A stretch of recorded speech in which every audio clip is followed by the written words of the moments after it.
உஸ்மான் தாரிக்கை வந்து இயர்லியாவே உள்ள கொண்டு வந்துடணும். ஒரு மிடில் மாதிரி ஓவர்ஸ்ல புஷ் செவன்த் பண்ணும். வருண நம்ம எப்படி யூஸ் பண்றோமோ அந்த மாதிரி இவர் வந்து ஒரு 7 அப்புறம் 10 அப்புறம் 12 14 அந்த மாதிரி போட்டு மிடில் ஓவர்ல விக்கெட்ஸ் ஃபுல்லா எடுத்துட்டு டெத்ல வந்து நீங்க ஃபாஸ்ட் பவுலர்ஸ் இல்ல வேற யாராவது ஃபில்லிங் பவுலர்ஸ் வச்சு யூஸ் பண்ணிக்கணும்.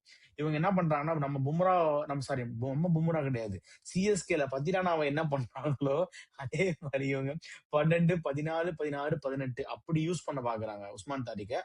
அவரோட பொட்டன்ஷியலே பயங்கரமா பிரேக் ஆகுது. ஏன்னா நம்ம கூட அந்த தப்பு தான் பண்ணாங்க. 12வது ஓவர் உஸ்மான் தாரியை கொண்டு வந்தாங்க. அவன் அதுக்குள்ள மேட்சே முடிச்சுட்டு போயிட்டான் இசான் கிசான். அவன் தப்பா பண்ணக்கூடாது. கரெக்ட். மிடில்லே அவங்கள வந்து சோக் பண்ணிடணும். ஒரு 7வது ஓவர்ல இருந்தே உஸ்மான் தாரிக்கை வச்சு சோக் பண்ணா உஸ்மான் தாரிக் செம்ம இன்டெலிஜென்ட் பவுலர். அவரை வச்சு நம்ம அவங்க வந்து யூட்டிலைஸ் பண்ணிக்கணும். கிடைச்ச ஒரு கீ பிளேயரை வந்து அவங்க யூட்டிலைஸ் பண்ணிக்கணும். அவ்வளவுதான். ஜஸ்ட் ஆட் அப் ஆன் நீ சொன்ன மாதிரி பாகிஸ்தான் வந்து ஸ்ட்ராங் இன் பவுலிங் தான். என்ன நடந்தாலும் சரி டாஸ் வின் பண்ணி நீங்க பேட்டிங் எடுத்துக்கோ. உங்களுக்கு வந்து சுட்டு போட்டாலும் சேசிங் வராது பாகிஸ்தானுக்கு.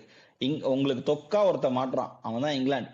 அழகா போட்டு அப்படியே மடிச்சு வாயில போட்டு இப்ப இங்கிலாண்டை ஜெயிச்சிட்டாங்கன்னா then it will be even contest. ஸ்ரீலங்காவா இங்கிலாண்டா, ஸ்ரீலங்காவா பாகிஸ்தானா நியூசிலாண்டான்னு தெரியும். ஸோ இந்த பேட்டில் இங்கிலாந்து வர்சஸ் பாகிஸ்தான்ல வந்து 2 பேர்ல எவன் வந்துட்டு நீ மோசமா உன்னோட நான் எவ்வளவு மோசம் காமிக்கிறேன் பாருன்னு சொல்லிட்டு 2 பேரும் இந்த கேம் ஆட போறாங்க. ஆப்வியஸ்லி அது செம்ம இன்ட்ரெஸ்டிங்கா இருக்க போகுதுன்னு நினைக்கிறேன். இந்த குரூப்ல ஸ்ரீலங்கா இங்கிலாந்து வர்சஸ் பாகிஸ்தான் தான் will decide who's going to be the second place. ஊர்ல போய் பொழப்பு தலப்ப நடத்துறது என் நேரமும் மனசு உறுத்துமே.